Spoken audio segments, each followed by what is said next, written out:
and you have 10 weeks to learn twice as much stuff, twice as fast.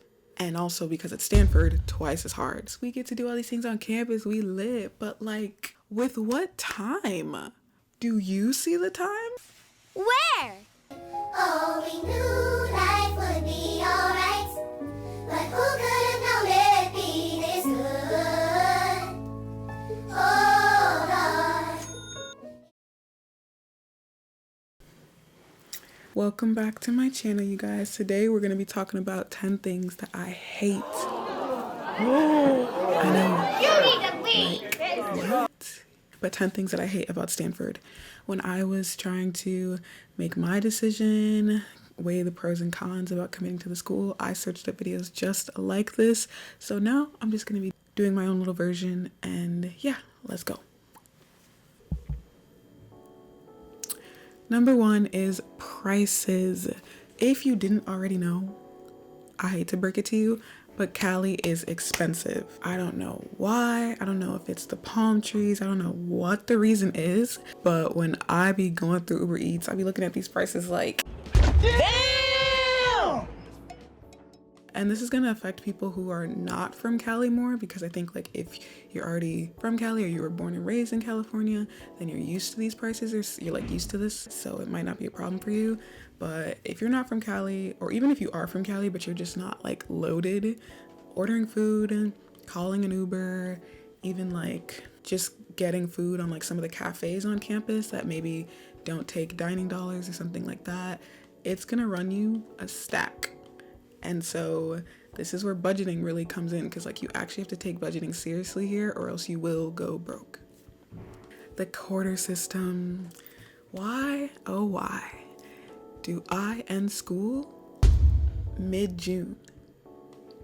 Why do I start school literally almost in October? Can we talk about it? Because like, why do I have a midterm next week when I just got here a week ago? I'm pretty sure this is something that almost everyone, if you ask on this campus, is going to tell you that they hate, mostly everyone. And if you don't know what the quarter system is, basically, instead of having 2 semesters, you have 3 quarters, which means that each class that you take, you're going to take it for only 10 weeks. And you have 10 weeks to learn twice as much stuff, twice as fast.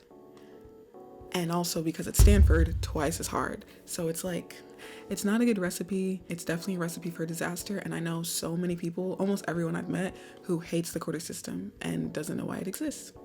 But that's what we have here at Stanford.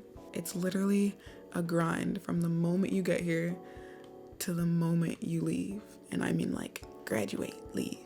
It's also just really depressing, because if you're one of those people who have so many friends from high school that you look forward to meeting on the break, prepare to only see them in summer, because the breaks barely line up. You'll maybe like have 1 week with each other. They end school early May while we end school mid-June. They start school August while we start school in literally almost October. And so just prepare for that too. It's not fun. But I guess you do get to take a lot of classes, which is true, but are you even learning from those classes? I don't know. I don't know if it's worth it, but yeah, quarter system sucks. Next, we're going to talk about the culture and what I would like to just call grind culture. Going hand in hand with the last point, I remember one day I was just staring out of my window, and you know what I was thinking about? I was thinking about a normal school, you know, where the people actually have free time, where they go outside, hang out with their friends, where they have a life and whatnot.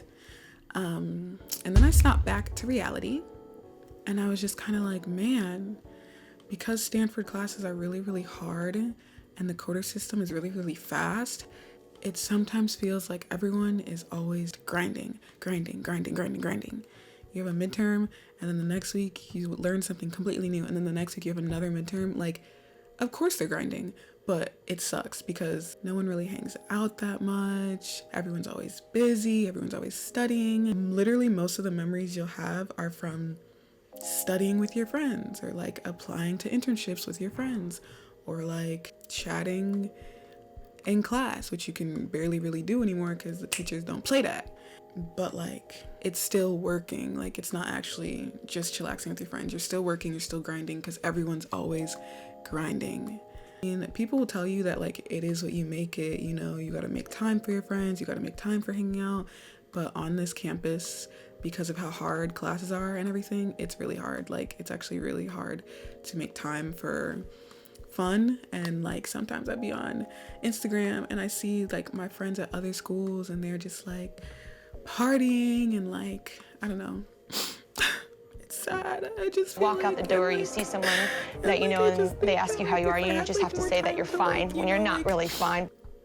Yeah, and I just feel like the work to play ratio is very like 80% work, 20% party. And if you don't like to party, then it's like, yeah. Sometimes when you hear it's easy to feel like other schools have more fun or like they're just chilling more, but that's not always the case. Sometimes it is. But basically, the grind culture here is real. And so if you want to like have fun, you definitely have to like make time for it, work for it, or like grind for it, because everyone's always grinding. So yeah, I don't know. Next, we'll talk about emails. And you're probably like, girl, what? Emails? How is that like a problem? The amount of emails that hit my inbox a day is not okay. Like, it's not. I don't know if it's just me. Like, maybe you'll talk to other Stanford students and they're like, nah, it's not that bad or whatever. For me, literally, it's gotten to the point where I get anxiety if I didn't like check my email like every 5 minutes or something like that. And I remember like, you know, the first week of freshman year, there's all these clubs and all these things, and you sign up for their email list. That's where they get you, because they will spam you so much, and like, it's literally ridiculous. They're gonna send you an email for an event that's happening. It's happening in a week. And then they'll send you another email. It's happening in 5 days. It's happening in 3 days. It's happening tomorrow. It's happening today. And you're just like, okay. I don't know, guys. That's like 6 emails just for one event. It's actually ridiculous. Sometimes they are just spam and they're just reminding you about the same event. Sometimes it's like a good opportunity. Sometimes it's like something you didn't even sign up for. Sometimes it's a scam. Like, you constantly feel like you're missing out, or like you need to open this email, but then you don't, like, and all this stuff. The emails are really stressful. I feel like there has to be some better way of communication for letting us know what's happening on campus. But yeah, it's so many emails, guys. It's actually ridiculous. Next one, this one's pretty simple, but there are a lot of tours and picture taking that goes on this campus. So kind of just like prepare not to be able to just be a normal student, because you're going to be biking to class and there's going to be like a full family, and the grandma and the grandpa and the little kid and the mom and the dad, great grandpa, the great grandma, and they're all walking in front of you, and you have to swerve so you don't hit the kid, you feel me? And there's like maybe like a big college tour, or like people taking pictures of you, and like, I don't know. I'm just putting this in here because I don't think it's something that happens on like other campus, like all other campuses, and it doesn't really annoy me. You know, I'll be pulling the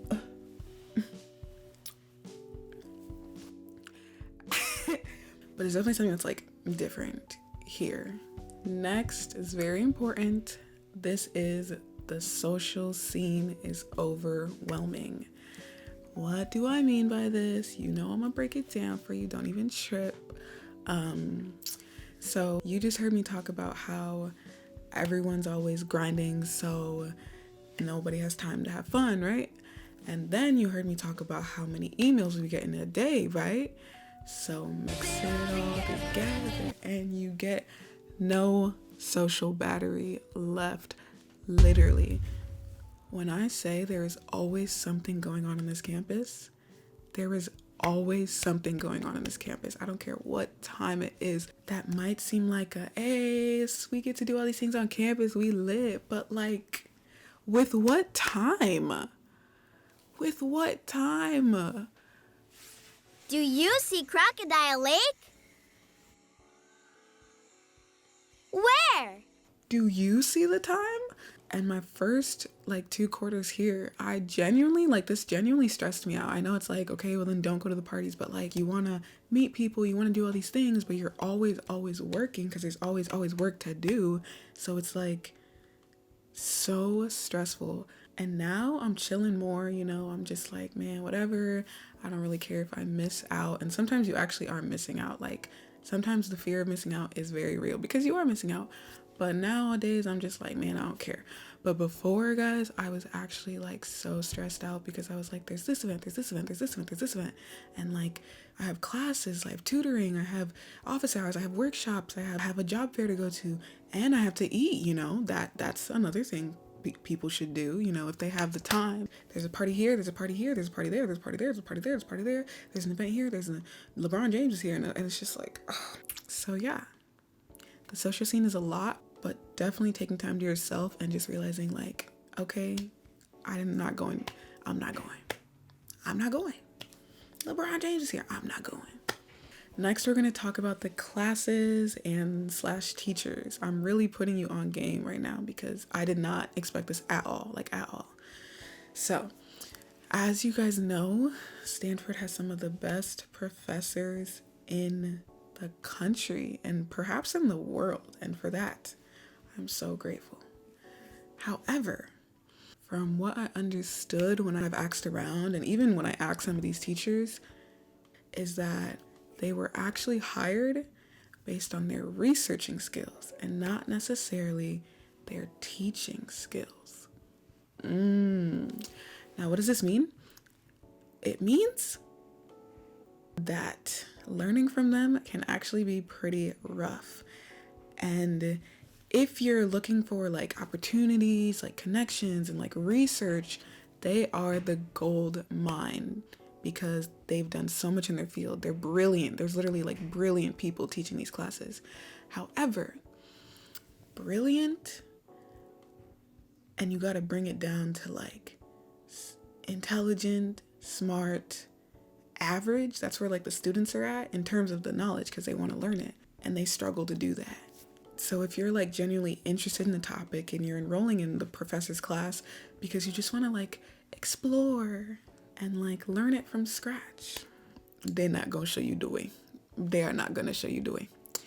They have 50 minutes in class to review, not teach, review the subject, and then you have a midterm in a week, and you better get it together.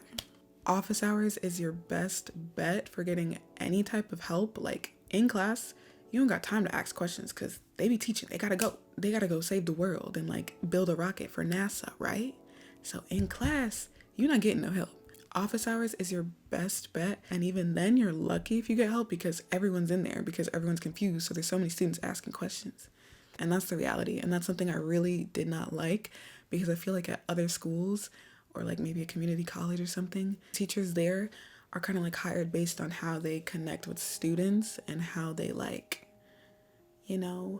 actually teach and break down a subject. But like here is like teaching is their side job. They're literally like saving the world. And they're just like, get in, losers. We're taking a midterm. Let's go. And whoever passes, passes. Next, we're going to quickly talk about the internship / job pressure. At Stanford, there are a lot of well-accomplished students, obviously. So I feel like only at this school do you see a freshman interning at Google making $30K a summer. And like, I know some colleges that don't even talk about internships until their junior year. And at Stanford, the pressure to make these connections, intern here, get this job, it's like so much. And that might seem like a good thing, but like a lot of the times the people who get those jobs are just based on like connections or like who they know. So if you don't have connections, you're constantly going to feel like you're falling behind or something, or like you should be doing this right now, you should be doing this right now. And it's literally like, chill, bro. You're just a freshman. You're literally just a freshman. Okay. And now we're going to talk about the high school aura. What do I mean by this?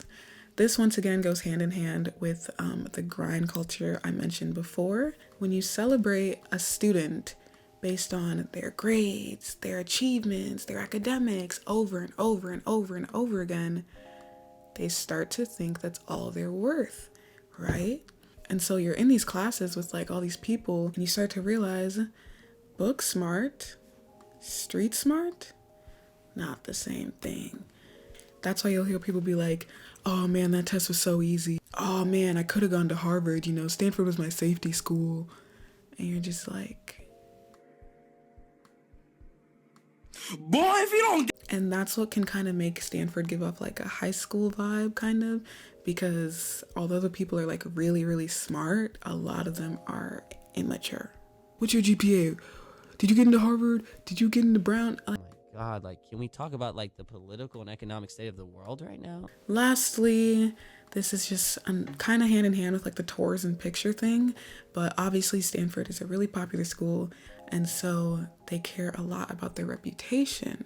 So I wasn't prepared, or like something I didn't expect was just like there's like protests happening on campus or like things like that, and sometimes it's like nothing's being done because it makes Stanford look bad.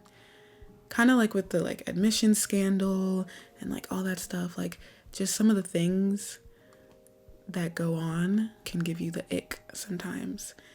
But yeah, other than that, in hopefully like 1 week, because I've been slow at editing, but I will get to you guys 10 things I love, probably more than 10 things I love about Stanford, because this is my dream school for sure. Please don't forget to like and comment and subscribe and subscribey, you know. Hope you enjoyed this video. Thank you so much for watching, and I'm gonna continue being just a black girl now.